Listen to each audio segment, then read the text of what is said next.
اعوذ باللہ من الشیطان الرجیم بسم اللہ الرحمن الرحیم نحمدہ و نصلی علی رسولہ الکریم الامین وعلی آلہ الطیبین الطاہرین و اصحابہ الہادین المہدین اما بعد فاعوذ باللہ من الشیطان الرجیم بسم اللہ الرحمن الرحیم ان اللہ اشتری من المؤمنین انفسهم بان لهم الجنہ آمنت باللہ صدق اللہ العظیم وصدق رسوله النبی الحبیب الامین المتین الکریم ونحن على ذلك لمن الشاہدین والشاکرین والحمد للہ رب العالمین۔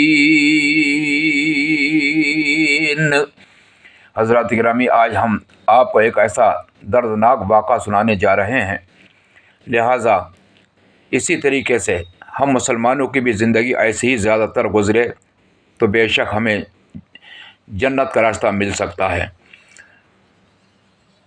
حضرت عمر فاروق اعظم رضی اللہ تعالیٰ عنہ جب خلیفہ ہوئے، یعنی ایسے سمجھیے جیسے کہ بادشاہ پردھان منتری، تو آپ کا روزانہ کا یہ کام تھا کہ رات کو بھیس بدل کر آپ پورے شہر میں گشت لگایا کرتے تھے۔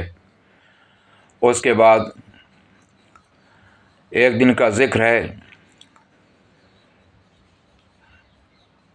کہ آپ نے ایک جگہ دیکھا، وہاں تمبو تنا ہوا تھا اور اندر سے کسی کی کرہانی کی آواز آ رہی تھی، تو آپ نے آواز دیا تو ایک شخص بیٹھا ہوا تھا، کہا کہ کون ہے؟ کہا کہ ہم فلاں جگہ سے آئے ہیں۔ کہا یہ کسی کو تکلیف ہے؟ کہا ہماری بیوی کی درد زا ہونے والا ہے، درد زا ہے، کوئی بچے کی پیدائش ہونے والی ہے۔ کہا کوئی ساتھ میں ہے؟ کہا نہیں ہے۔ تو ایسے خلیفہ، ایسے پردھان منتری حضرت عمر فاروق اعظم رضی اللہ تعالیٰ عنہ نے اپنی بیوی فاطمہ کو اپنے ساتھ میں لائے، گھر سے بلا کر، اور وہ اندر گئیں۔ اور راوی کا بیان ہے کہ حضرت عمر فاروق اعظم رضی اللہ تعالیٰ عنہ نے گڑ اور گیہوں کو ابالتے رہے، اور اس کے بعد میں اللہ نے اس کو اولاد عطا فرمائی، اور اس کے بعد حضرت عمر فاروق اعظم نے کہا یہ گیہوں ابلے ہوئے یہ کھاؤ اور کھلاؤ۔ اسی طریقے سے آپ گشت لگا رہے تھے،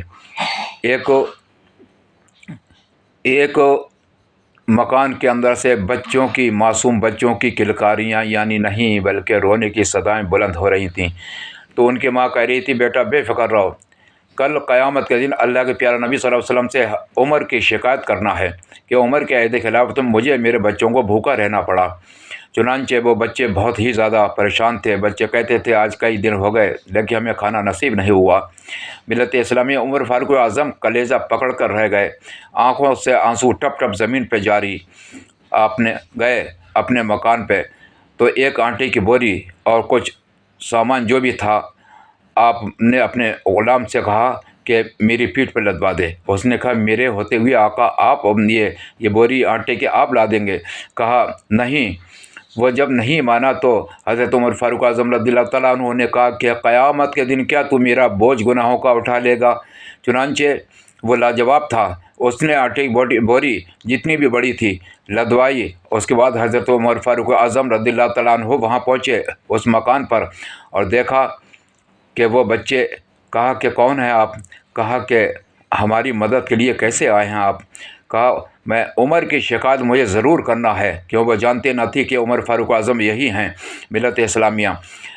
راوی کا بیان ہے کہ آٹا گوندا گیا، حضرت عمر فاروق اعظم نے آٹا گوندا اور اس کے بعد میں چولہے میں آگ جلائی۔ راوی کا بیان ہے کہ آپ کی ریش مبارک یعنی داڑھی مبارک سے دھواں بلند ہوتے ہم نے نکلتے ہم نے دیکھا، اور اس کے بعد میں کھانا بنایا اور اس کے بعد میں بچوں کو کھلایا، اور بچے بڑا خوش ہوئے۔ وہ بچے جن کی آوازیں کانوں میں جا رہی تھیں، چیخنے کی، چلانے کی، پیٹ بھرنے کے بعد میں بڑا شادمانی ان کو ہوئی۔ لہٰذا وہ اپنی بھائی آپ بہت ہی زیادہ مہربان ہیں، بہت اچھے انسان ہیں، لہٰذا قیامت کے دن عمر فاروق اعظم کی اللہ کے رسول کے سامنے مجھے شکایت ضرور کرنا ہے۔ اور اسی طریقے سے تو حضرت عمر فاروق اعظم نے کہا کہ بہن عمر کی شکایت مت کرنا۔ کہا عمر جس کا نام ہے وہ میں ہی ہوں۔ لہٰذا چنانچہ وہ حضرت عمر فاروق اعظم کی تعریف کرنے لگی۔ اسی طریقے سے گشت لگاتے لگاتے آپ جا رہے تھے تو ایک مکان سے آواز آ رہی تھی کہ ماں بیٹی سے کہہ رہی تھی بیٹی दूध में पानी मिला दे। दूध में पानी मिला तो उस लड़की ने कहा कि दूध में पानी मिलाना हराम है, हमारे अमीरुल मोमिनीन उमर फ़ारूक आज़म का ये आर्डर है, ये हुक्म है कि दूध में पानी ना मिलाया जाए। अल्लाह के यहाँ कहा कि वो यहाँ देख थोड़ी रहे हैं। तो लड़की ने कहा वो नहीं देख रहे हैं, अल्लाह पाक तो देख रहा है। मिलत इस्लामिया उमर फ़ारूक आज़म इस वाक़े को समाअत फरमा रहे थे, सुन रहे थे। चुपके से घर मकान पे चले गए। जब सुबह हुई तो आपने अपने ग़ुलाम से कहा जाओ फ़लाँ घोंसले उसकी लड़की को लाओ। चुनांचे जब लाया गया तो उमर फ़ारूक आज़म रज़ियल्लाहु तआला अन्हु ने कहा बेटी रात का होने वाला वाक़ा बयान करो कि दूध के बारे में क्या बात कर रही तुम दोनों माँ बेटी। कहा कि मेरे वालिदा कह रही थी कि दूध में पानी मिलाओ। कहा तुमने क्या कहा? कि मैंने कहा कि हमारे अमीरुल मोमिनीन उमर फ़ारूक आज़म का हुक्म है कि दूध में पानी ना मिलाया जाए। तो इन्होंने कहा वो यहाँ नहीं है, देख थोड़ी रहे हैं। तो मैंने कहा वो नहीं देख रहे हैं तो अल्लाह पाक तो देख रहा है। तो लिहाजा वहाँ पर इंशाअल्लाह बड़ी शादमानी हुई। हज़रत उमर फ़ारूक आज़म ने उस ईमान वाली बेटी और सच्ची बेटी की एक ऐसी तकदीर बदलने वाली थी, अपने बेटे आसिम को बुलाया उमर फ़ारूक आज़म ने और उस लड़की के साथ में अपने बेटे का निकाह कर दिया। मिलत इस्लामिया हज़रत उमर फ़ारूक आज़म की शान मुक़द्दस देखिए कैसी शान है। और आपका करोफर क्या था, कैसा करोफर था। एक मरतबा कि एक शख्स शराबी था, वो शराब की बोतल रहा था, लेकिन उमर फ़ारूक आज़म को जब देखा तो उसकी जान निकल गई कि अब मुझे कत्ल कर देंगे। तो कहा, दूर से कहा कि क्या चीज़ है तुम्हारे पास, चादर में क्या छुपाए पड़े हो? कहा कि दूध है हज़रत, दूध की बोतल है। तो उसने गिल गड़ा के अल्लाह से दुआ मांगी कि अल्लाह आज मेरी जान बचवा दे। चुनांचे मैं तौबा करता हूँ कि शराब नहीं पीऊँगा। मिलत इस्लामिया इसी तरीके से देखिए जब वहाँ देखा गया तो वह शराब सारी दूध बन चुकी थी। अल्लाह की बारगाह में उसने तौबा कर ली। तो कई चीज़ें ऐसी हैं कि अल्लाह की बारगाह में तौबा करने से कबूल हो जाती हैं, लेकिन दो चीज़ें ऐसी हैं, किसी का हक़ मारना या किसी का कर्ज़ा ना देना, अल्लाह इसको माफ़ नहीं करेगा जब तक वो अगला माफ़ नहीं करेगा। मिलत इस्लामिया के तौबा करने के साथ साथ उसको ये सिला मिला। इसी तरीके से उमर फ़ारूक आज़म की शान मुक़द्दस देखिए कि कैसी शान है। और जितने भी सहाबे रसूल हैं सब अल्लाह के रसूल सल्लल्लाहु अलैहि वसल्लम के आशिक हैं। मिलत इस्लामिया एक मरतबा हज़रत अबू बकर सिद्दीक़ रज़ियल्लाहु तआला अन्हु से अल्लाह के रसूल सल्लल्लाहु अलैहि वसल्लम ने कहा कि जाओ ये अंगूठी ले जाओ, नक्काश के यहाँ जाओ, एक तरफ अल्लाह का नाम लिखवाना और एक तरफ मोहम्मद का नाम लिखवाना। चुनांचे इसी तरीके से जब आप गए तो उससे कहा एक तरफ अल्लाह और एक तरफ मोहम्मद का नाम लिख दीजिए। उसने नक्श कर दिया, लेकिन बीच में कोई अंगूठी में कोई नाम नहीं। तो वहाँ से जब चलते हैं हज़रत अबू बकर सिद्दीक़ रज़ियल्लाहु तआला अन्हु अल्लाह के रसूल सल्लल्लाहु अलैहि वसल्लम को जब अंगूठी मुबारक अता फरमाई तो उसमें एक तरफ अल्लाह का नाम लिखा हुआ था, एक तरफ मोहम्मद सल्लल्लाहु अलैहि वसल्लम का नाम लिखा हुआ था और बीच में हज़रत अबू बकर सिद्दीक़ रज़ियल्लाहु तआला अन्हु का नाम लिखा हुआ था। बहुत घबराए कि मैं सरकार को क्या जवाब दूँगा। सरकार ने जब देखा तो कहा यह मैंने तुम्हारे नाम लिखने के लिए नहीं कहा था। तो फ़ौरन जिब्रील अलैहिस्सलाम तशरीफ़ लाए कि अल्लाह के रसूल सल्लल्लाहु अलैहि वसल्लम हज़रत अबू बकर सिद्दीक़ सफ़र में तुम्हारे साथ, नमाज में तुम्हारे साथ, जंग में तुम्हारे साथ, खाने में तुम्हारे साथ, उठने में तुम्हारे साथ, बैठने में आपके साथ।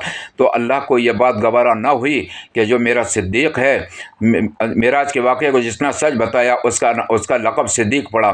चुनांचे जो मेरे महबूब की बारगाह में इतना हाजिर है तो मैं इस अंगूठी में उसके नाम को जुदा न करूं। तो जिब्रील अलैहिस्सलाम आए, उन्होंने इस बीच में अबू बकर सिद्दीक़ रज़ियल्लाहु तआला अन्हु का नाम ख़ुद लिखा। मिलत इस्लाम मेरा सरकार सब जानते थे, कहे सिद्दीक़ अल्लाह तबारक तआला मुझसे तुम्हें जुदा नहीं कर सकता। तो ऐ मुसलमानों, जितनी भी खूबियाँ और अच्छाई हैं ये हम अपने दामन में अगर ले लें तो इंशाअल्लाहुल अज़ीम बेशक हमारी ज़िंदगी, हमारी लाइफ, हमारी ज़िस्त बहुत बेहतरीन बन सकती है। लेकिन इन दुनिया वालों की फ़िक्र मत कीजिए, अपने दिमाग को रोशन कीजिए, अपनी अक़ल और फ़हम को, अपनी ज़की को, माइंड को रोशन कीजिए, अपनी आँखों को रोशन कीजिए, अपनी ज़बान को रोशन कीजिए और अपने पाए सुबात को रोशन कीजिए, अपने हाथों को रोशन कीजिए, अपने पाँवों को रोशन कीजिए, 360 जोड़ें बदन के अंदर सब को रोशन कीजिए। ऐ मिलत इस्लामिया, अल्लाह हम हर मुसलमान को इसी तरीके बेहतरीन सिला अता फ़रमाए और इस पर अमल करने की तौफ़ीक़ अता फ़रमाए। हज़रात गिरामी, ये वीडियो जो हम बनाते हैं ये सिर्फ सवाब के वास्ते है। अगर हमें 10% सवाब मिलेगा तो यकीन करिए आपको 20% सवाब मिलेगा, हमसे दुगना सवाब मिलेगा। जो दीन की बात आगे फैलाएगा तो اس لیے انشاءاللہ تعالیٰ اسے دگنا ثواب ملے گا۔ جو پڑھتا ہے اسے اتنا ثواب نہیں ملتا، سننے والے کو دگنا ثواب ملتا ہے۔ اللہ تبارک تعالیٰ ہر مسلمان کو آباد رکھے، شاد رکھے، ایمان پکا سچا ایمان عطا فرمائے، سب کے دماغوں کے اندر زبان کے اندر روشنی پیدا فرما دے، اور اللہ تبارک تعالیٰ سب کے کاروباروں میں خود ترقی عطا فرمائے۔ جو بے اولاد ہیں ان کی دلی تمنا پوری فرما دے یا اللہ۔ اپنے حبیب کے صدقے میں، بیوی فاطمہ کے صدقے میں، سیدنا امام حسین کے صدقے میں، امام حسن کے صدقے میں، مولا علی مشکل کشا کے صدقے میں جو بے اولاد ہیں انہیں نیک صالح اللہ اولاد عطا فرما دے۔ اور پروردگار عالم جو بے روزگار بھائی ہیں اللہ ان کے کاروبار ان کو صاحب روزگار بنا دے، اپنا رزق ان پر کشادہ فرما دے، اور اللہ تبارک و تعالیٰ جو بیمار انہیں شفا عطا فرما دے، اور جن بھائیوں کے پاس علاج کے لیے پیسے نہیں ہیں پروردگار عالم تو اپنی رحمت سے انہیں شفا عطا فرما دے، آمین یا رب العالمین۔ وآخر دعواہم ان الحمد للہ رب العالمین۔